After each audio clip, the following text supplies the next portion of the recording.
வணக்கம். இது golden chance வழங்கும் அரசியல் களம். இன்றைய அரசியல் களம் நிகழ்ச்சியில் நம்மோடு இணைந்திருப்பவர் அஇஅதிமுகவின் ஐடி விங் பொறுப்பாளர் நாச்சியார் சுகந்தி மேடம் அவர்கள். வணக்கம் மேடம்.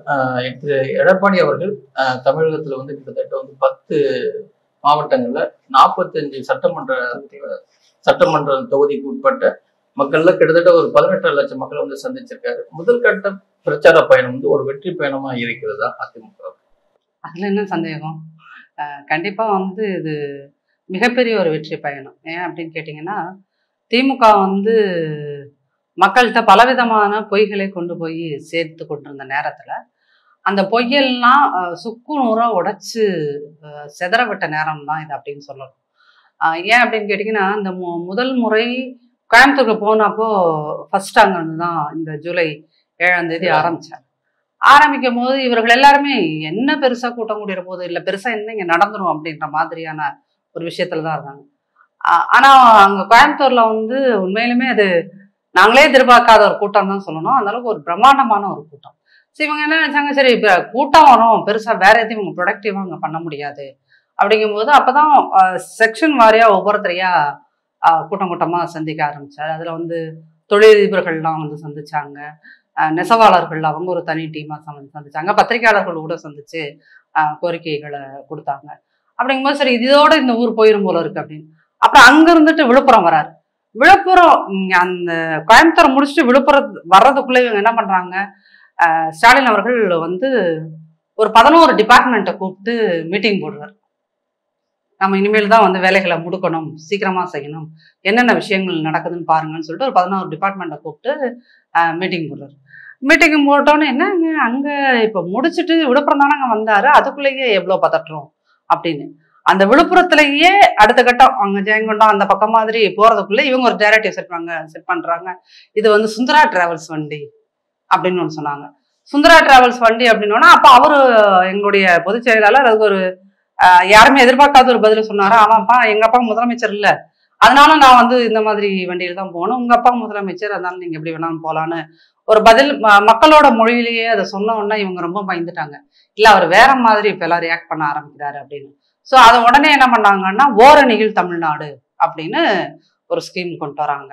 அது ஓரணிகள் தமிழ்நாடுன்னு என்னன்னு பாத்தீங்கன்னா, சரி ஏதோ புதுசா இன்னோவேட்டிவா பண்றாங்கன்னு பாத்தீங்கன்னா, ஓடிபி கேட்டு உனக்கு நீங்க ஓடிபி சொல்லினா உங்களுக்கு 1000 ரூபாய் திட்டம் வராது அப்படின்னு. இது ஆக்சுவலி ஓரணிகள் தமிழ்நாடுன்னு சொல்றதை விட ஒரு வார்த்தையில் மக்களை மிரட்டும் திட்டம் அப்படிங்கிற மாதிரி. உனக்கு 1000 ரூபாய் வராது, அதான் இவங்க மிரட்டுகிற வேலை. ஸோ அது உடனே கோர்ட்டுக்கு போகுது கேஸ். போனோன்னா கோர்ட் அந்த ஓடிபி கேட்கக்கூடாதுன்னு இன்னைக்கு இடைக்கால தடை விதிச்சிட்டாங்க. இன்னைக்கு அவங்க சுப்ரீம் கோர்ட் போயிருக்காங்க அதுக்கு. அப்போ இது எல்லாம் எதை காட்டுது அப்படின்னு சொன்னீங்கன்னா, எங்களுடைய பொதுச் செயலாளரோட பயணம், இந்த சூறாவளி சுற்றுப்பயணம், பிரச்சார பயணம், அது ஒரு மிகப்பெரிய பிரம்மாண்டமான வெற்றியை அதிமுகவுக்கு கொடுக்கிறது என்பதை விட எதிர்ப்புறத்தில் இருக்கின்ற திமுகவையும் திமுக கூட்டணி கட்சிகளையும் அது மிகப்பெரிய அளவில் அச்சுறுத்திருச்சு.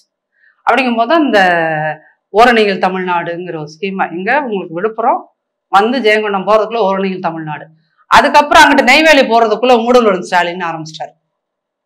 அப்ப உங்களுக்கு இந்த பதற்றம் எல்லாம் எதை காட்டுது அப்படின்னீங்கன்னா, இது 26ல வெற்றி வாய்ப்பு உறுதி ஆயிடுச்சு அப்படிங்கிறது. ஏற்கனவே இவங்க தான் ஒரு நேரட்டிவ் செட் பண்ணாங்க, பாஜகவும் அதிமுகவும் சேரக்கூடாது அப்படின்னு, சேரக்கூடாதுன்னு இவங்களே தான் சொன்னாங்க. சேர்ந்ததுக்கு அப்புறம் இப்ப என்ன ஒரு நேரட்டிவ் செட் பண்ணி ஓட்டிட்டு இருக்காங்கன்னா, கூட்டணி பிரிஞ்சு போயிரும் அப்படின்னு. அப்ப இவங்க இது சொல்றது எல்லாமே அவங்களுக்கே அது பேக் ஃபயர் ஆகுது. அப்படிங்கிறப்பதான் இவர்கள் அடுத்து என்ன செய்யறது அப்படிங்கும் போதுதான் இடையில அவர் எனக்கு உடம்பு சரியில்லைன்னு சொல்லி போய் ஹாஸ்பிட்டல்ல போயிருந்தார். இது மம்தா பானர்ஜி எலெக்ஷனை ஒட்டி பண்ணினாங்க இந்த மாதிரியான ஒரு ட்ரிக்கெல்லாம். அதை ஒரு 8 மாசம் முன்னாடியே பண்ணார். பட் அதெல்லாம் மக்கள்கிட்ட பயனளிக்குமா இன்னைக்குன்னா? தகவல் தொழில்நுட்பம் பெருக்கி இருக்கிற இந்த காலகட்டத்துல எது உண்மை எது பொய்ன்றதெல்லாம் டக்குன்னு போயிடுது. யாரு பேசுறதுமே எது உண்மை எது பொய் அப்படிங்கிறது போயிருக்கிறனால இம்மாதிரியான இந்த அணுகுமுறைகள்லாம் இருக்கு பாருங்க. ஹாஸ்பிட்டல்ல போய் அட்மிட் ஆகிடு பண்றது, இல்ல வேற எதுவும் நீங்க கையை உடச்சுக்கிட்டேன் காலை உடச்சுக்கிட்டேன்னு சொல்ற இந்த டிராமாலாம் எடுப்படலை. அப்படிங்கும்போது இதெல்லாம் இவர்களுடைய பதற்றம். இந்த எதை நம்ம வச்சு அளவிடுறோம் அப்படின்னா, இவர்களுடைய இந்த பதற்றம், இவர்களுடைய பயம், இவர்கள் அதிகாரிகளை வைத்து மீட்டிங் போடுறது, ஓரணியில் தமிழ்நாடுங்கிறது, உங்களோட ஸ்டாலின் விதவிதமா நான் ஒரு மீனிங் பொழுது ஒரு மண்டமா ஒவ்வொரு ஸ்கீம் அனௌன்ஸ் பண்றாங்க பாத்தீங்களா. அது எல்லாம் தான் அதிமுகவோட வெற்றி உறுதியாகி விட்டது என்பதையும் இந்த பயணம் மிகப்பெரிய ஒரு வெற்றி அப்படிங்கிறதையும் உறுதி செய்யுது. நீங்க சொல்றது பிரகாரம் வந்து 2026 வந்து ஒரு தலைகீழ் மாற்றம் ஏற்படும் அப்படின்னு நினைக்கிறீங்க? சரி, தலைகீழ் மாற்றம்னா இந்த இந்த 26 சட்டமன்ற தேர்தல் எல்லாருக்குமே ஒரு சேலஞ்சான ஒரு தேர்தல் சார். ஏன் அப்படின்னீங்கன்னா புது புது பிளேயர்ஸ் உள்ள வராங்க. நீங்க இப்போ நாம் தமிழர் சீமான் இருந்தாரு, சீமான் தான் ஓட்ட பிரிக்கிறாரு அப்படிங்கிற ஒரு விஷயத்த நம்ம சொல்லிட்டு இருந்தோம். இப்ப சீமானுக்கு அப்புறம் விஜய்னு ஒரு பெரிய ஆக்டர் வரார். நம்ம ஒத்துக்கிட்டாலும் ஒத்துக்கிடா விட்டாலும் அவர் ஒரு ஆக்டர், பெரிய ஆக்டர், மக்களை சென்றடைந்த ஒரு நடிகர். அப்ப அங்க வந்து அவர் எந்த பக்கம் போறாரு அப்படிங்கிறத பொறுத்தும் இங்க சில கேம்லாம் மாறுறதுக்கான வாய்ப்புகளும் இருக்கு. இப்ப அவரும் வந்து சீமான் மாதிரி நான் தனிச்சே இருப்பேன், இல்ல என் கூட வர கட்சிகள் நீங்க வாங்க அப்படிங்கிறத அவரு உறுதியா இன்ன வரைக்கும் எங்கேயும் சொல்லலை. நான் தனிச்சு நிற்பேங்கிறத உறுதியா எதுவும் சொல்லலை. ஆனா நான் திமுக கூட போக மாட்டேன் அப்படிங்கிறத அவரு பல இடங்கள்ல சொல்லிக்கிட்டே இருக்காரு. அப்படிங்கும்போது 26 தேர்தல் இதுவரைக்கும் தமிழக அரசியல் கண்டிராத ஒரு தேர்தலா தான் நான் பாக்குறேன். இப்படி நாலு முனை தேர்தலாக இது இருக்கிறதா இல்லையா அப்படிங்கிறது உங்களுக்கு நம்ம 26 ஜனவரியில அது புலப்பட்டுரும். இது 4 முனையா இல்ல நாம் தமிழர் மட்டும் நிற்கும் போது அது மும்முனை தேர்தலா அப்படிங்கிறது. அதனால இது ஒரு பெரிய சேலஞ்சானதுதான், எல்லா கட்சிகளுக்குமே ஒரு சேலஞ்சான தேர்தல். அதுல வந்து அதிமுகவின் வெற்றி அப்படிங்கிறது திமுகவுடைய இந்த 4 ஆண்டுகள் 3 மாசம் இந்த ஆட்சியை பார்த்து மக்கள் ஒரு உச்சகட்ட வெறுப்புல இருக்காங்க. அது குறிப்பா திமுக காரர்களே மிகப்பெரிய வெறுப்புல இருக்கிறாங்க அப்படிங்கிறதுதான் அதிமுகவுக்கு இன்னைக்கு களத்துல இருக்கின்ற ஒரு பெரிய அட்வான்டேஜா இருக்குன்னு பார்க்கலாம். அஇஅதிமுகவுடைய பொதுச் செயலாளர் வந்து இன்னொரு பெரிய கட்சி வந்து வரும் அப்படின்னு சொல்லிட்டே தான் இருக்காரு. அது வந்து எந்த பெரிய கட்சி? ஏன்னா சீமான் வந்து ஒரு நிலைப்பாடு எடுத்துட்டாரு. அடுத்ததா இருக்கிறது வந்து விஜயனுடைய தமிழக வெற்றி கழகம் தான். இல்ல அது வந்து சீமான் கட்சி வந்துருமா, இல்ல ஒருவேளை தாவேக்கா வருவாரா, விஜய் வந்துருவாரா, விஜய் இப்படி பேசிட்டு இருக்காரு அப்படி பேசிட்டு இருக்காரு அப்படிங்கிறது உங்களை மாதிரி சீனியர் பத்திரிகையாளர்களுக்கு நாங்க வந்து ஒரு அனுமானத்தை கொடுக்கணும்னு வச்சுக்கோங்க. நீங்க டிசம்பர் வரைக்கும் எல்லாரும் வந்து இதை வச்சு ஒரு 10 விவாதம் நடத்துங்க. டெய்லி இதை பத்தி தான் போகுதுன்னு நினைக்கிறேன். அந்த மாதிரி இப்போ உங்களுக்கு எல்லாத்துக்கும் இது ஒரு மைண்ட் கேம் மாதிரி நாங்க கொடுத்துருக்கோம். ஸோ அது வந்து எல்லாம் ஜனவரி 26 இது எல்லாமே நாங்கள் கத்திரிக்காய் முத்தரம் கடகத்திற்கு வந்துதான் ஆகணும். அதனால அது 26ல கண்டிப்பா உங்க எல்லாத்துக்கும் தெரிஞ்சிடும். ஸோ இவர்கள் வருவார்களா அவர்கள் வருவாரா வருவாங்க அப்படின்றத விட திமுகவை எதிர்க்கின்ற எல்லோரும் ஓரணியில் கண்டிப்பாக இருப்பார்கள். பொதுவாக வந்து திமுக வந்து ஒரு வியூக வகுப்பாளர் இல்லைன்னா வியூகத்தை வகுத்து செயல்பாடுகள் வந்து ஒரு முன்னணியில இருக்குன்னு சொல்லிட்டு இருப்பாங்க. ஆனா இந்த தடவை வந்து என்னன்னா அதிமுக பொதுச் செயலாளர் திரு எடப்பாடி பழனிசாமி அவர்கள் முன்கூட்டியே ஒரு வியூகத்தை வந்துட்டு யாரை பற்றியும் கவலைப்படாம களத்துல போய் சென்றிருக்காரு. சார் நீங்க வந்து இது இன்னைக்கு இப்போ வந்து நம்ம ஒரு 15 ஆண்டுகளாக தான் இந்த ஸ்ட்ராட்டஜிஸ்ட் வியூக வகுப்பாளர்கள் அப்படிங்கிற வார்த்தையெல்லாம் உங்களை மாதிரி சீனியர்ஸ்க்கே இதுதான் புதுசா இருக்கும். இந்த வார்த்தைகள்லாம் இது வந்து ஒரு அரசியல்ல ஒரு வார்டு கவுன்சிலர் தினமும் ஃபீல்டுக்கு போறவரா இருப்பார். தினமும் அவர் பகுதியை பத்தி தெரிஞ்சுக்கிறதுக்கு அவரை விட பெஸ்ட் பர்சன் யாரும் இருக்க மாட்டார். அந்த இடத்துல வந்து ஒரு வியூக வகுப்பாளரோ ஒரு ஸ்ட்ராட்டஜிஸ்ட்ன்றவங்களோ என்ன பெருசா பண்ணிட முடியும்? நீங்க வந்து இப்படி ஒரு யுக்தியை பண்ணுங்க அப்படி ஒரு யுக்தியை பண்ணுங்க அப்படின்னு சொல்லலாம். அதுக்கு அவங்க பெரிய அளவில் ஒரு ஃபீஸ் வாங்கிக்கிறாங்க. என்ன மீறி போனா என்ன பண்றாங்க, ஒரு 10 இடங்கள்ல சர்வே எடுக்கிறாங்க. சர்வே எடுத்துட்டு ஒரு கருத்துருவாக்கத்தை அவங்களும் உருவாக்கி தான் வெளியே விடுறாங்க. இப்படி ஆகும் அப்படி ஆகும் அதாகும் இதாகும் அப்படிங்கிறது.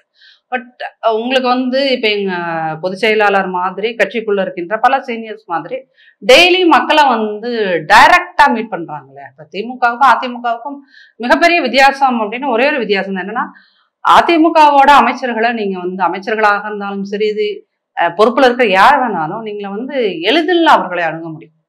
முதல்வராக இருந்தா கூட அவரையுமே நீங்க எளிதில் அணுக முடியும். ஆனா நீங்க வந்து திமுகல ஒரு வார்டு கவுன்சிலர் கூட நீங்க எளிதில் அணுக முடியாது. அப்படிங்கும்போது இந்த பீப்புள் ஃப்ரெண்ட்லி அப்படின்றது ஆல்வேஸ் ஏடிஎம்கே. அதுல எந்த மாற்றமும் யாருமே டிஎம்கே காரர்களே அதுல மாற்றம் சொல்ல மாட்டாங்க. ஸோ அந்த அளவுக்கு வந்து மக்களோட நெருக்கமாக இருக்கின்ற தலைவர்கள் சில விஷயங்களை வந்து ஸ்ட்ராட்டஜிஸ்ட் சொல்றதை விட இவங்க வந்து இப்படி போனா அது சரியா இருக்கும், இந்த இடத்துல போய் மக்கள்கிட்ட பேசுறதுதான் சரியா இருக்குங்கிற சில அவங்களுக்குள்ள இருக்கின்ற ஒரு 50 ஆண்டுகால அனுபவங்கள்ல இருந்து சில விஷயங்களை அவங்க செய்யறாங்க. ஸோ அந்த வகையில் தான் வந்து 8 மாசத்துக்கு முன்னாடியோ 10 மாசத்துக்கு முன்னாடியோ திமுக அந்த நேரட்டிவ் செட் பண்ணி அவங்களுக்குன்னு சொல்லிட்டு ஒரு 50 யூடியூப்ஸ் வச்சிருக்காங்க. அவங்க வழியாலாம் நீங்கள் கொடுக்கின்ற இந்த மாதிரியான தவறான கருத்துருவாக்கங்களை உடைக்க வேண்டிய ஒரு நிர்பந்தம் அதிமுகவுக்கு உருவாகி இருக்கு. அதையும் நம்ம மறுப்பதற்கில்லை. ஸோ அந்த மாதிரியான ஒரு கட்டங்கள்ல தான் நம்ம வந்து இந்த பயணம் அப்படிங்கிறது ஒரு 8 மாதத்துக்கு முன்னாடியே ஆரம்பிச்சாச்சு. அது ரொம்ப எதிர்பார்த்ததை விடவும் மிகப்பெரிய மக்களுடைய ஆதரவு. அந்த ஆதரவு வந்து அதை வந்து நீங்க வந்து குவான்டிஃபை பண்ணவே முடியாது, அதை அளக்கவே முடியாது. அந்த அளவுக்கான ஒரு பெரிய ஆதரவு இருந்துகிட்டே இருக்கு. ஒரு பக்கம் திரு இபிஎஸ் அவர்கள் வந்து புதுசா வந்து கட்சி உள்ள வரும், கூட்டணிக்குள்ள வரும்னு சொல்றாரு. இன்னொரு பக்கம் ஒத்த கருத்துடைய வந்து தினகரன் சாருடைய கட்சி வந்து என்னுடைய கூட்டணி இல்ல, பிஜேபி கூட்டணின்னு சொல்றாரு. அதே சமயத்துல ஒத்த கருத்துடைய வந்து ஒத்த கருத்துடைய ஓபிஎஸ் அவர்கள் வந்து காலம் கடந்து விட்டதுன்னு சொல்றாரு.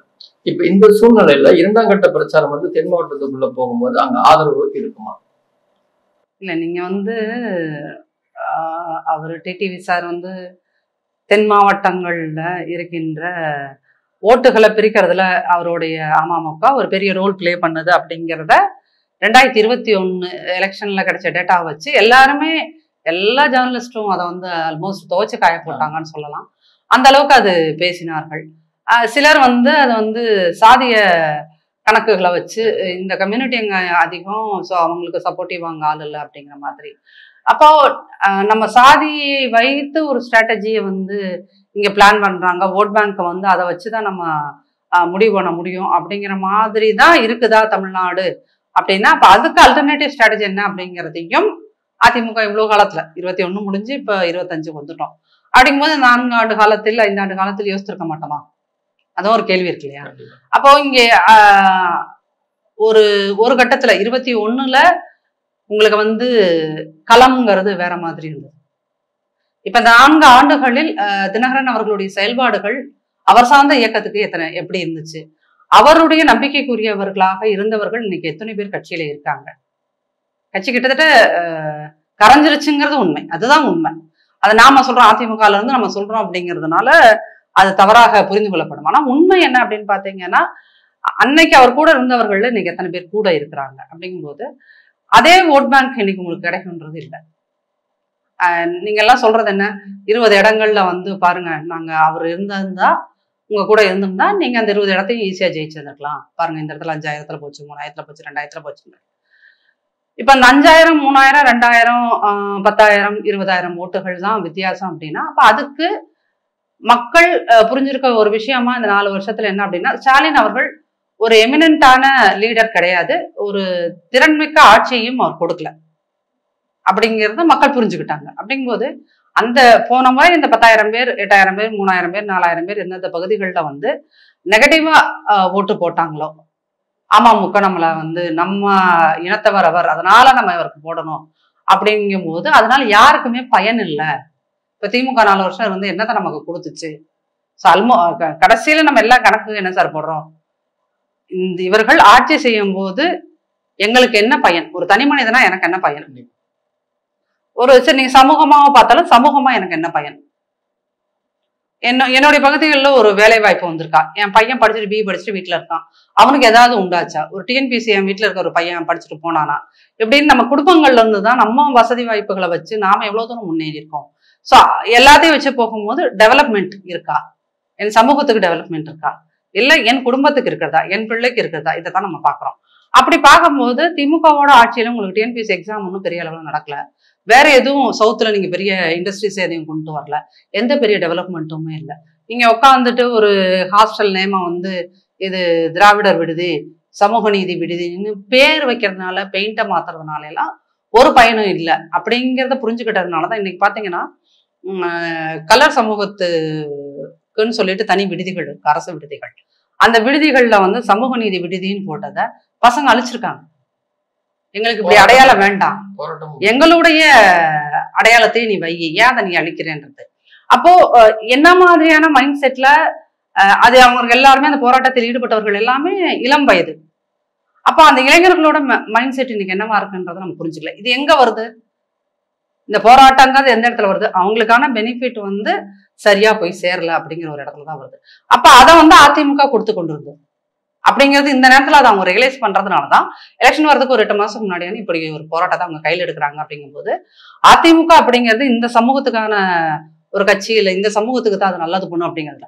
அதிமுக அனைத்து மக்களுக்குமான கட்சி, அதில் குறிப்பாக விளிம்பு நிலை மனிதர்களுக்கான எல்லா உதவிகளையும் அது செய்யக்கூடிய ஒரு கட்சி அப்படிங்கிறத ரொம்ப புரிஞ்சுட்டாங்க. அட் த சேம் டைம் அப்ப அது விளிம்பு நிலை மனிதர்களுக்கு தான் பண்ணுமா, அப்ப படிச்சவனுக்கோ இல்ல வசதியானவனுக்கோ எதுவும் பண்ணாதா அப்படின்னு கேட்டா, அந்த அதிமுக ஆள்கின்ற காலகட்டங்களில் எல்லாத்துலயுமே இங்க இண்டஸ்ட்ரியல் குரோத் அப்படிங்கிறதும் அதிகமா இருக்கும், growth rate ஒரு மாநிலத்தோட வளர்ச்சியோ அதோட growth rate அப்படின்னு பாத்தீங்கன்னா அதிகமா இருக்கும்.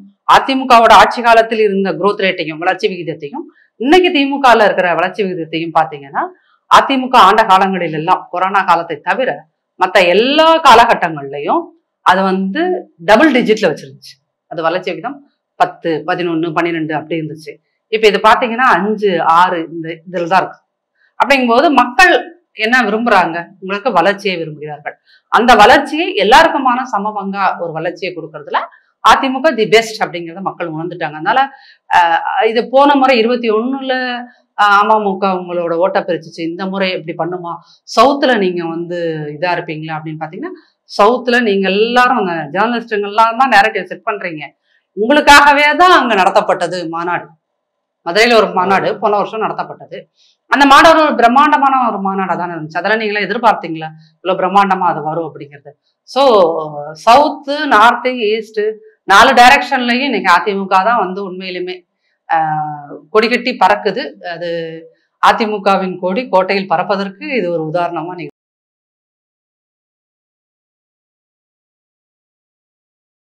அதிமுகவில் வந்து மீண்டும் வந்து ஓ பன்னீர்செல்வம் அவர்களை வந்து சேர்ப்பீங்களா அப்படிங்கிறது அது காலம் கடந்து விட்டது அப்படின்னு ஒரு பதிவு கொடுத்தாங்க. அதே சமயத்துல வந்து இப்ப சமீபத்துல தமிழ்நாட்டுக்கு வந்து திரு மோடி அவர்களோட அப்பாயின்மெண்ட்டுக்காக திரும்பவும் ஓபிஎஸ் அப்ரோச் பண்ணும்போது அது மறுக்கப்பட்டது. இப்ப திடீர்னு இன்னைக்கு வந்து ஓபிஎஸ் என்ன சொல்றாரு, மத்திய அரசு ஒரு அதிரடி அரசியல் வந்து இது ஸ்டார்ட் பண்ணியிருக்காரு.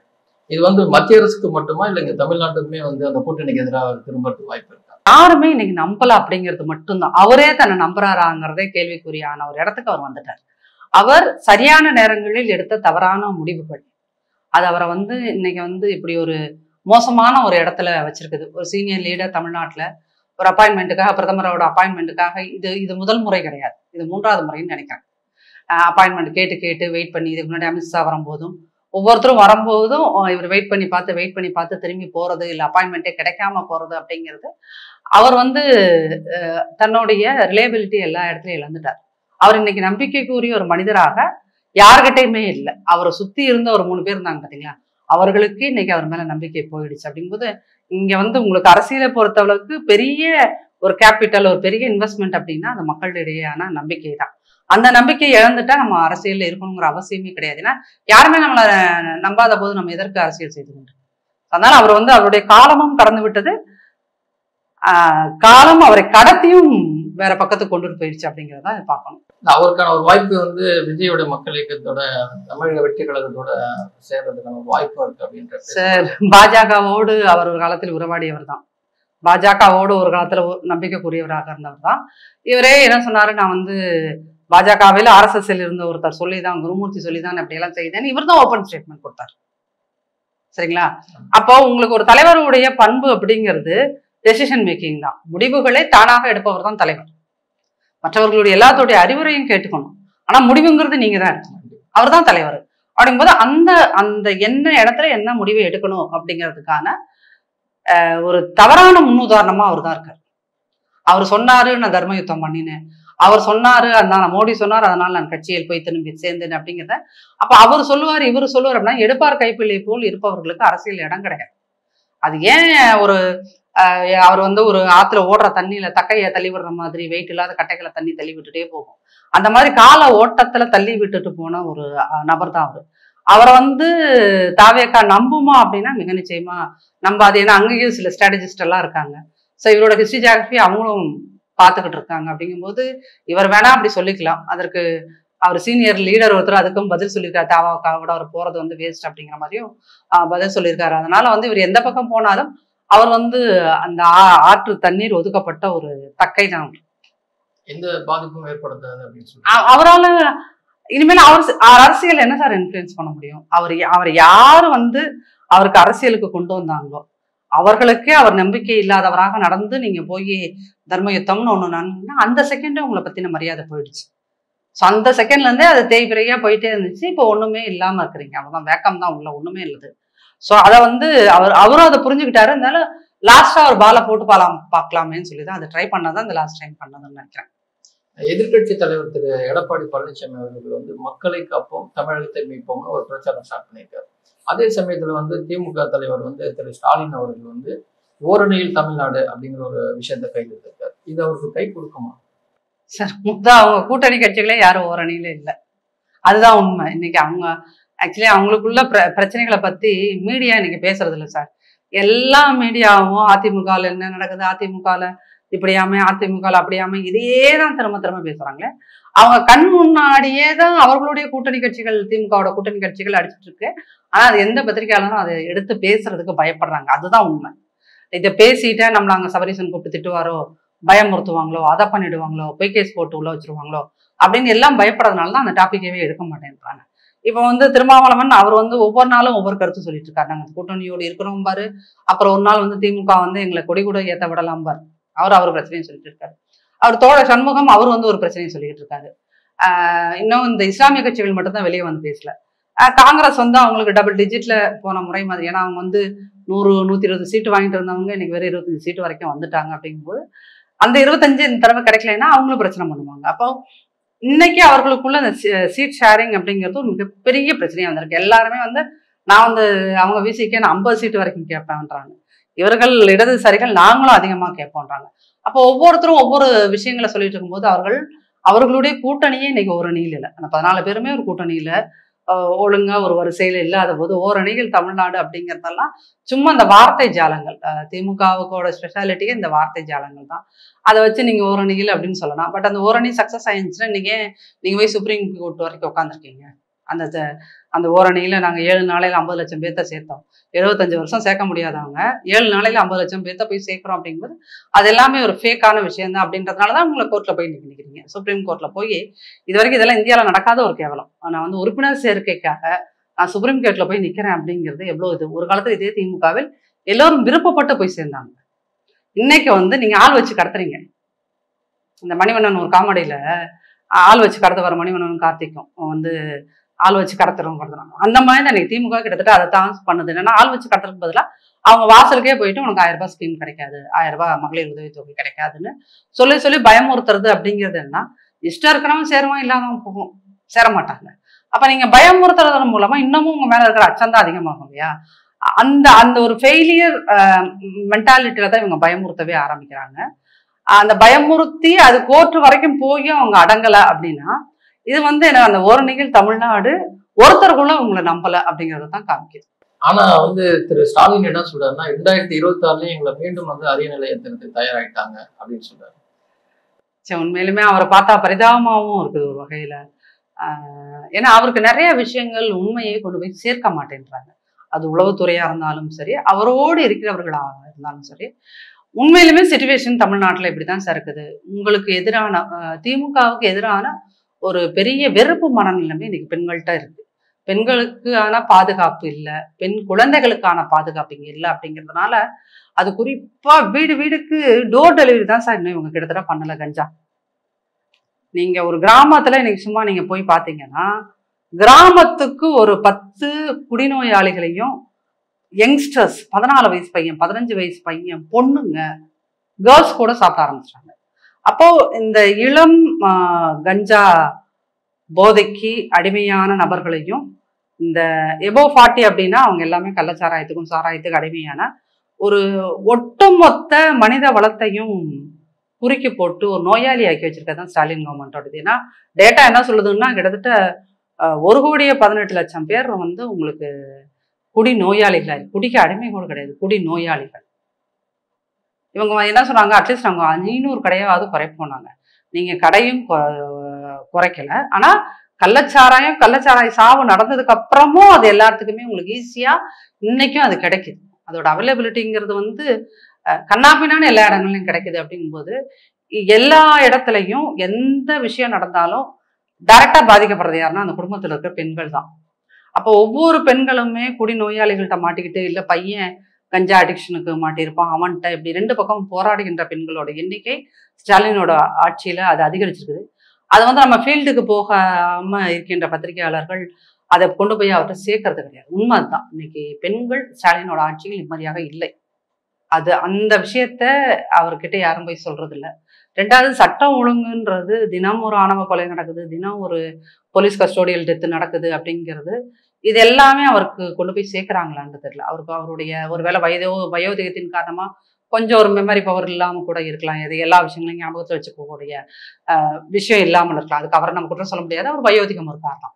அப்போ அந்த இடத்துல கூட வந்து நிறைய ஃபெயிலியர்ஸ் வந்து நடந்துட்டு இருக்குது. ஸோ இந்த இடங்கள்ல அவர் வந்து 21ல நமக்கு சிச்சுவேஷன், ஏன்னா அது 10 வருஷம் அதிமுக ஆட்சி காலத்துல இருந்துட்டு அந்த ஆன்டி இன்குமென்சி நமக்கு இருந்தது மாதிரி இப்பயும் வந்து ஏதோ நம்ம கை கொடுக்கும் அப்படிங்கிற ஒரு இது இருக்காரு அவர்கிட்ட. உளவுத்துறையும் சரி, அவருடைய சுத்தியிலும் இருக்கிறவங்க அமைச்சர்களும் சரி உண்மையை சொன்னாங்கன்னா அந்த 200 தொகுதிகளில் வெற்றி பெறுவோம் அப்படிங்கிறத அவர் மிக நிச்சயமா ப்ரொனவுன்ஸ் பண்ண கூட மாட்டார், உச்சரிக்க கூட மாட்டார் அப்படிங்கிறது தான் உண்மை. இறுதி கேள்வி மேடம், மீண்டும் திமுக ஆட்சி 2020, மீண்டும் திமுக ஆட்சி 2026 அப்படிங்கிற ஒரு மைண்ட் செட்ல வந்து அவங்க ஒர்க் பண்ணிட்டு இருக்காங்க. இப்போ நீங்க வந்து அதிமுகவுடைய ஐடிவிங்க பொறுப்பாளர் என்ற முறையில் இன்னைக்கு ஒரு வீடியோ நம்ம பார்க்க முடிஞ்சிச்சு. திமுக ஐடிவிங்க பொறுப்பாளர்களுக்கு வந்து ஒரு கிஃப்ட் பாக்ஸ் கிடைச்சிருக்கு. அதுல வந்து போனு, வாட்சு, பணம் அந்த மாதிரிலாம் கொடுத்துருக்காங்க. இதை நீங்க எப்படி பாக்குறீங்க சார்? லஞ்சம் கொடுத்து இல்ல ஒரு ஐடிவிங்ல வேலை பார்க்குறவனுக்கு நீங்க சம்பளத்தை கொடுத்தோ பரிசுகளை கொடுத்தோ ஜெயிக்க முடியுங்கிற ஒரு நம்பிக்கையை உருவாக்கினால் ஜனநாயகத்தை நம்மள மாதிரி வந்து கொலை செய்யறவன் அவனாவது இருப்பானா?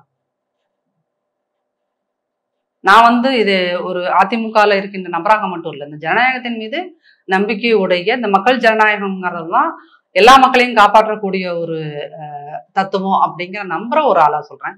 நீங்க இதுக்கு முன்னாடி என்ன பண்ணாங்கன்னா இந்த பூத் கமிட்டியில எல்லாத்துலேயும் அதுல சின்ன பசங்களை சேர்க்கும் போதெல்லாம் நீங்க வந்து பீர் பாட்டில் கொடுத்தாங்க. நீங்க பீர் பாட்டில் கொடுக்கறது மூலமாகவும் பரிசுகளை நீங்க செல்போன் கொடுக்கறது மூலமாகவும் ஒரு அந்த பசங்களை நீங்க ஐடிவிங்ல ஒர்க் பண்ண வைக்கிறீங்க அப்படின்னா அப்ப இது வரைக்கும் அவன் கட்சிக்காக வேலை பார்க்கல. இது ஏன் கட்சி, டிஎம்கே என் கட்சி, என் கட்சிக்காக நான் உழைக்கிறேன்டா அப்படின்னு அவன் ஓனா அந்த கட்சியை அவன் ஓன் பண்ணிக்கல.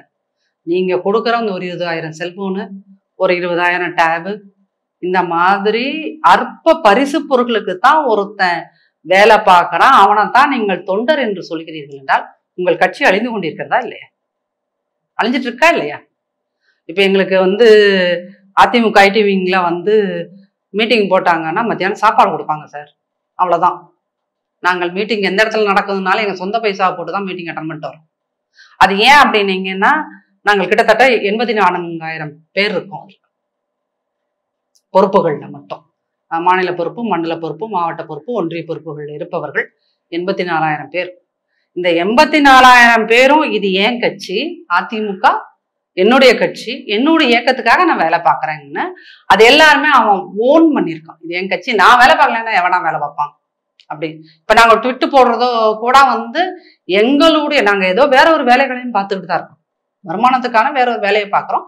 இதுக்கு இடையில தான் நாங்கள் எங்களுடைய ஐடி வேலையும் நாங்கள் பார்க்குறோம். அப்படிங்கும்போது இது வந்து உன்னோட கட்சியை ஓன் பண்ணிக்க ஒரு உண்மையான தொண்டன் எவனுமே இல்லை. நீ இன்னமும் என்ன பண்ணிட்டு இருக்க உன் தொண்டனுக்கு? ஒன்று கூட்டத்தை கூட்டுறதுக்கு நீ கரகாட்டம் போடுற, இல்லாட்டா இந்த கேபரா டான்ஸ் மாதிரியான அரைக்குறை ஆடைகளோட போடுறீங்க. அப்புறம் உனக்கு பூத் கமிட்டிக்கு ஆள் வேணும்னா அவனுக்கு நீ என்ன பண்றீங்க? சாராயத்தை கொடுக்குறீங்க, இன்னைக்கு உனக்கு செல்போனை கொடுக்குறீங்க. அப்போ இப்படி லஞ்சம் கொடுத்து தான் நீ வந்து ஓரணியில் தமிழ்நாடுன்னு சொல்றீங்கன்னா, இதுல நாங்கள் 200 தொகுதிகள்ல ஜெயிச்சிருவோன்னு சொல்றீங்கன்னா உண்மையில் ஸ்டாலின் தன்னைத்தானே ஏமாற்றி கொண்டு தானே இருக்கிறார். தன்னைத்தானே ஏமாற்றி கொண்டு தானே இருக்கார். சார் இப்போ என் வீட்டுக்கு நான் வேலை பார்க்குறேன், இப்போ காலையில் எழுந்திரிச்சு என் கணவருக்கோ குழந்தைகளுக்கோ நான் சமைச்சு வைக்கிறேன் அப்படின்னா அது ஏன் ஃபேமிலி. இல்லை என் கணவர் வந்து என் குடும்பத்துக்கு சம்பாதிச்சு கொடுக்குறாருன்னா அது அவரு ஃபேமிலி. அப்போ நீங்க அந்த ஒரு இயக்கத்துல நீங்க வேலை பார்க்கும்போது எந்த இயக்கமாக இருந்தாலும் சரி இது ஏன் ஃபேமிலி அப்படிங்கிற என் கட்சின்ற உணர்வு இல்லைன்னா உங்களால அங்கே சஸ்டைன் பண்ணவே முடியாது. அப்போ இத்தனை வருஷம் அங்கே வந்து நீங்க பொய்யா அந்த இது போட்டது ட்வீட் போட்டது எல்லாமே இந்த 200 ரூபாய்க்கு ஆசைப்பட்டு இந்த செல்போனுக்கு ஆசைப்பட்டு தானா? கேள்வி வருதா இல்லையா? இப்போ நாங்கெல்லாம் வந்து அதிமுக காரர்கள் திமுக காரங்களை நாங்கள் என்ன சொல்லுவோம்? 200 ரூபாய் உடன்பிறப்புகள்னு சொல்றோம், 200 ரூபாய் ஓபிஸ்ன்றோம், 200 ஓபிஸ்ன்றோம். அப்போ நீங்க இத்தனை நாள் நாங்க சொன்னது நாங்க காமெடிக்காகவே சொல்லியிருந்தா கூட அப்ப அதுதான் உண்மைன்னு நீங்க நிரூபிக்கிறீங்க. எந்த இடத்துலயாவது ஒரு அதிமுக காரர் ஐடிவிங்காரனுக்கு நீங்க வந்து ஒரு செல்போன் கொடுத்தீங்கன்னு இருக்கா? இல்ல வேற கட்சியில இருக்கிறவங்களுக்கு, காங்கிரஸ் இருக்கவங்களுக்கோ இல்ல வேற இருக்கிற கட்சியிலையும் வந்து இப்படி வந்து ஒரு செல்போனை கொடுத்தாங்க, இல்ல வேற ஏதோ ஒரு பரிசு பொருளை கொடுத்தாங்க அப்படிங்கிற மாதிரி இருக்குதா? இல்ல இல்ல. அப்ப இதுதான் வந்து என்ன அப்படின்னீங்கன்னா திமுக முற்றிலுமாக அழிவை நோக்கி போயிட்டு இருக்கு. அது கட்சியாவே அழிஞ்சுக்கிட்டு இருக்குது அப்படிங்கிறது தான். இந்த பரிசு பொருட்கள், இந்த டப்பாக்கள் கொடுக்கறது, அப்புறம் நீங்க எலெக்ஷன் அப்போ வந்து பெரிய பெரிய பைகளில் காசு கொடுப்பது, பத்திரிகையாளர்களை விலை பேசுவது, இது எல்லாமே ஜனநாயகத்தை நீங்கள் ஒரு பக்கம் கொள்கிறீர்கள், இன்னொரு பக்கம் வந்து உங்களுடைய கட்சி சித்தாந்தத்தை நீங்களே இப்படி காசு கொடுத்து அழிச்சிட்டீங்க அப்படின்னு தான் அதை புரிஞ்சுக்க முடியும்.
நீங்க சொன்ன மாதிரி இந்த சட்டம் ஒழுங்கு ஆக்சுவலா அதிமுக ஆட்சியில வந்து என்ன சொல்லுவாங்கன்னா, சட்டம் ஒழுங்கு வந்து சிறப்பா பேணி காக்கப்படும் அப்படின்னு சொல்லுவாங்க.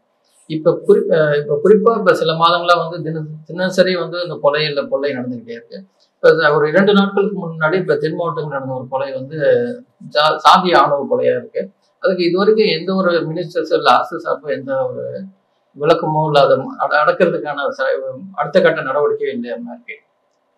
சார், இன்னைக்கு வந்து திமுக அப்படிங்கிறது இந்த சாதி ஆணவ கொலைகளை வந்து எப்பவுமே ரொம்ப மெத்தனமா தான் அனுப்புவாங்க. திமுக ஆட்சி காலத்தில் பல நூறு சாதி ஆணவ கொலைகள் நடந்துருச்சு. அதுல நிறைய ரிப்போர்ட் ஆகவும் இல்லை, எதுவுமே வெளியே தெரியாம அப்படியே அமிழ்ந்து போனது இருக்குது. ஏன்னா திமுகங்கிறது உங்களுக்கு அது ஆட்சி காலத்தில் இல்லைன்னு சாதிய வன்முறைகளும் அதிகமா இருக்கும். இன்னைக்குமே ஸ்டாலின் ஆட்சிகள் உங்களுக்கு பெரிய இது என்னன்னீங்கன்னா, வேங்கவயல்ல நடந்த அந்த ஒரு கொடூர செயல் அப்படிங்கிறது. இப்ப குறிப்பா தென் மாவட்டங்கள்ல 90கள்ல இருந்த மாதிரியான ஒரு பதற்றம் திரும்ப வந்துருச்சு. இதே ரேஞ்சில போனா இன்னும் 7-8 மாசங்கள்ல 2 சமூகமும் பாதிக்கப்படுற சமூகமும் பாதிப்பை ஏற்படுத்துகின்ற சமூகம் வெட்டுக்குத்து ரேஞ்சுக்கு தான் அது போகும் அப்படிங்கிற அந்த பழைய வன்முறைங்கிறது திரும்ப வருவதற்கான வாய்ப்புகளை ஸ்டாலின் அவர்கள் இருக்கிறார். ஏன் அப்படின்னீங்கன்னா, இவங்க வந்து குற்றம் எவன் செய்யறானோ அவனை குற்றவாளியா பார்க்காம அவன் இந்த சாதிக்காரன், இவன் மேல போய் நம்ம கையை வச்சிட்டோம்னா இவன் சாதி ஓட்டு நமக்கு கிடைக்காது அப்படிங்கும்போது நீங்கள் ஒவ்வொரு குற்றத்தையும் அப்படிதான் அணுகுறீங்க. இப்ப அந்த அஜித்குமார் கொல்லப்பட்ட வழக்குல பாத்தீங்கன்னா, அங்க எதுக்கு ஹரிநாடரை நீங்க போய் நிறுத்துறீங்க? பஞ்சாயத்து பேசுறீங்க ஒரு மண்டபத்துல வச்சு, அதுல எதுக்கு ஹரிநாடர்? ஏன்னா இறந்து போனவர் ஹரிநாடார், கொல்லப்பட்டவர் நாடாரு, அதனால நாங்க ஹரிநாடார் அனுப்புறோம். அப்ப நீங்க ஒரு கொலையையும் சரி வேற எந்த பெண்களுக்கான வன்முறைகளையும் சரி நீங்க எல்லாத்தையுமே சாதியா தான் சார் பாத்தீங்க. இப்ப ஒரு பொண்ணு வந்து ஒருத்தன் ரேப் பண்ணிட்டான் அப்படின்னா, பாலியல் பலாத்காரத்துக்கு ஈடுபட்டான் அப்படின்னா அவன் என்ன சாதி? அந்த பாதிக்கப்பட்ட பொண்ணு பின்னாடி நிக்கிறது கிடையாது. அவன் ஃபர்ஸ்ட் அவன் என்ன சாதி சார்? இந்த சாதி சார். அப்ப அவன் பகுதியில எத்தனை ஓட்டு இருக்கு பாரு, அப்ப அவன் மேல கை வைக்காது. அப்போ சார் அது பிரச்சனை பெருசா போயிட்டு இருக்குது. அப்ப அந்த பகுதியில அந்த பக்கமா ஓகே, உடனே நீ இந்த அமைச்சர் அனுப்பு, அவன் சாதிக்காரன் இந்த அமைச்சர் அனுப்பு. ஏதாவது ஒரு சின்ன பிரச்சனை வரட்டும். இப்ப இங்க சவுத்துல இந்த பக்கம் வட மாவட்டங்கள்ல பிரச்சனை வந்தது அப்படின்னு பாத்தீங்கன்னா, வன்னியருக்கும் பறைய சமூகத்துக்கும் பிரச்சனையா? அப்போ வன்னியர் ஓகே, நீங்க துரைமுருகனை விட்டு பேச விடுங்க, இல்ல சிவசங்கரை விட்டு பேச விடுங்க அப்படின்னு எல்லாத்தையுமே இவர்கள் சாதியாகவும் சாதிய அதன் மேல கையில பிடிச்சி தூக்கணும்ன்றதான் ஒவ்வொரு சாதி அமைச்சர்களும், இது இந்த பகுதியில் நடந்த பிரச்சனை, என் சாதிக்காரன் அதுல ஈடுபட்டிருக்கான், அதை காப்பாத்துறதுக்கு தான் என் வேலை. இதுதான் இன்னைக்கு நீங்க அரசியலுங்கிறதே அப்படிதான் சார் கொண்டு வந்துட்டீங்க. இப்ப இந்த கவின்னு ஒரு பையன் வீட்டுக்கு கூப்பிட்டு வெட்டியிருக்காங்க, ஆனா அநியாயமா நீங்க கொண்டிருக்கீங்க. அந்த பையன் யூனிவர்சிட்டி ஃபர்ஸ்ட்லாம் வந்திருக்கா அப்படிங்கும்போது ஒரு அறிவாளியான ஒரு பையனை காதலுங்கிற ஒரு பேர்ல கொலை பண்ணிட்டீங்க. கொலை பண்ணிட்டு இன்ன வரைக்கும் அவன் குடும்பம் உட்காந்து மறியல் பண்றாங்க. மறியல் பண்ணும்போது இன்ன வரைக்குமே எந்த ரியாக்ஷனுமே இல்லை. அவங்களுடைய அந்த மறியல் பண்ற அந்த பாதிக்கப்பட்ட மக்களோட ஒரே கோரிக்கை என்னவா இருக்கு, அந்த எவன் கொன்னானோ அந்த சுர்ஜித்ங்கிறோட பையனோட அம்மாவும் அப்பாவும் போலீஸ் ஆபீசர்ஸ். ஸோ நீங்க அவங்கள அரெஸ்ட் பண்ணுங்க. அவங்க கொடுத்த இந்த உத்வேகம் தானே இந்த பையன் கொலை பண்றான். அப்படிங்கும்போது அவங்க மேல கை வைக்கவே மாட்டேங்கிறாங்க, பயப்படுறாங்க. இன்ன வரைக்கும் அந்த பையன் மேல அவனா போய் சரணடைஞ்ச போதும் அவன் மேல இன்ன வரைக்குமே பெருசா கேஸ் ரெஜிஸ்டர் பண்ணல. இந்த கேஸ் வந்து SC/ST அட்ராசிட்டி ஆக்டின் கீழே வரணும். இன்ன வரைக்கும் அதை ரெஜிஸ்டர் பண்ணல. அப்ப திமுக அரசாங்கம் எல்லாவற்றையும் சாதியாக அணுகுது, எல்லாத்தையுமே. நீங்க வந்து பாத்தீங்கன்னா கள்ளக்குறிச்சியில இறந்துடுறாங்க மக்கள் கள்ளசாராய சாவுல. இறந்ததுல பெரும்பான்மையான மக்கள் 97% பாத்தீங்கன்னா அவர்கள் எல்லோருமே SC. உடனே அங்க திருமாவளவன் போறார் ஃபர்ஸ்ட், அவர்களை போய் சமாதானப்படுத்திக்கிறார். அப்படிங்கும்போது சார் அது ஒரு சாவு, அரசாங்கத்தோட கேவலமான கொள்கைகளினால் நீங்க வந்து போலீஸ் டிபார்ட்மெண்ட்டோட திறனின்மையால் நடந்த ஒரு விஷயம் அப்படின்னா அதுக்கு இந்த அரசாங்கம் பொறுப்பேற்றுக் கொள்ள வேண்டும். அதற்கான concern minister Senthil Balaji actually அங்க போயிருக்கணும். அந்த சமயத்தில் அவர் அங்க சிறையில் இருந்தார். அப்போ அந்த பக்கத்துல இருந்தவங்க யாரு, முத்துசாமி, அவர் போயிருந்துருக்கணுமா இல்லையா? உன்னோட துறையின் கீழே நடந்த தவறு தானே இது, அப்ப நீ போயிருக்கணும், நீ பதில் சொல்லிக்கணும். ஆனா நீங்க என்ன பண்றீங்க, உங்க கூட்டணி கட்சியில VCK இருக்குன்னு சொல்லி VCK ஆட்களை நீங்க அனுப்புறீங்க. அப்ப நீங்க எல்லாம் யாரு செத்தாலும் அது சாதி பிரச்சனையாக மாற்றுறது இருக்குல்ல. திமுகவுடைய இந்த மனோபாவம் அப்படிங்கிறது தான் இன்னைக்கு தமிழ்நாட்டுல சாதிங்கிறது இவ்வளவு தூரம் டீப்பா போயிடுச்சு சார். இப்ப மற்ற மாநிலங்கள்ல எடுத்துட்டீங்கன்னா அது வந்து பரவலா போயிட்டு இருக்கு. இங்க தமிழ்நாட்டுலதான் வந்து ரொம்ப டீப்பா போயிட்டு இருக்குது. ஸ்கூல்ல சாதி கயிறு கட்டிட்டு போறா, அது தவறுன்னு சொல்லிட்டு உங்களுக்கு ஏதுவா செயல்படுகின்ற ஒரு நீதிபதி தான் உங்களுக்கு கருத்து சொல்றாரு, நீதிபதி சந்துரு அவர்கள் இல்லையா? இன்ன வரைக்கும் அன்பில் மகேஷ் அவர் கையில் கட்டியிருக்க சாதி கயிறு கழட்ட மாட்டேங்கிறாரு சார். அவரே கல்வி அமைச்சர். அவரை நம்பி எத்தனை குழந்தைகள் வந்து அவரை வந்து வெறும் அங்கங்க போய் இன்ஸ்பிரேஷன் டாக்லாம் பேசுறாரு. நீங்க அடுக்குமொழியில பேசுறீங்களே ஒழிய ஒரு அன்பில் மகேஷ்ங்கிற ஒரு மனிதருக்குள்ளேயே அவருடைய சாதி, ஆமா நான் திருச்சி கல்லரு இல்லாட்ட லால்குடி கல்லருங்கிற அந்த சாதிய மனோபாவத்தோட தான் நீங்க சுத்துறீங்க. அப்போ இந்த மாதிரி ஒரு அமைச்சரை வைத்துக்கொண்டு அந்த குழந்தைகள் என்ன கற்றுக்கொள்ளும்? அவங்க சமூகத்தை சேர்ந்த பிள்ளைகள் என்ன பண்ணும்? எங்க அமைச்சரே இந்த சமூகம்டா, அதனால நான் அப்படிதான் பண்ணுவேன் பேசுமா இல்லையா? ஒரு 7-8 மாதங்களுக்கு முன்னாடி பாத்தீங்கன்னா பள்ளி கல்லூரிகள்ல மட்டும் ஸ்டூடெண்ட்ஸ் கடையில மட்டும் இப்படி அருவா கொடுத்து வித்து இந்த 4 நெறி சம்பவம் நடந்ததுக்கு அப்புறம் அப்படியே எல்லா இடங்கள்லயும் இது நடந்தது. அப்ப நம்ம யாரு நம்ம அமைச்சர்னு வச்சிருக்காங்க, நீங்க வந்து உங்களுக்கு அரசியலமைப்பு சட்டம் என்ன சொல்லுது, நீ என்ன சாதி என்ன மதம்ன்றதையெல்லாம் வெளிக்காட்டிக்க கூடாது ஒரு அமைச்சராக. ஆனா நீ என்ன பண்ண, எதுக்கு அந்த பச்சை கலர் கயிறு கட்டிட்டே சுத்துறீங்க? பலமுறை பலர் சொல்லிட்டாரு, ஆனாலுமே அவர் அதை கட் பண்ண மாட்டேங்கிறாரு. ஆனா அவரே ஏதோ சிச்சுவேஷனுக்கு ஏத்த மாதிரி இன்னொரு இடத்துல வந்து இன்னொரு நாடகத்தை போடுவாரு, பகுத்தறிவுவாரு. அப்ப அவர்கிட்ட போய் சார் பகுத்தறிவுங்கிறது இந்த பச்சை கயிறு கட்டிட்டு இருக்கதா சார்னு யாரும் கேட்கவே மாட்டாங்க. அப்ப இந்த திமுகவோட எல்லா விஷயங்கள்லையும் மக்களை மக்களாக பார்க்காமல் சாதியாக பார்க்கின்ற திமுகவின் மனநோய் இன்னைக்கு வந்து இந்த கவின் அவருடைய மரணத்துல அது ஒரு ஆணவ கொலையாக இருந்தாலும் அதன் மேல எந்த ஒரு ஆக்ஷனையும் லீகலா எடுக்க வேண்டிய ஆக்ஷனையே எடுக்காமல் வைத்திருப்பதற்கு திமுகவோட சாதி மனோபாவம் அப்படிங்கிறது மிக முக்கியமான ஒரு காரணம். அது யாருமே மறக்க மாட்டாங்க. சமகால அரசியல் கேள்விகளுக்கு மிகவும் தெளிவாகவும் ரொம்ப விரிவாகவும் சொன்னதுக்கு ரொம்ப நன்றி.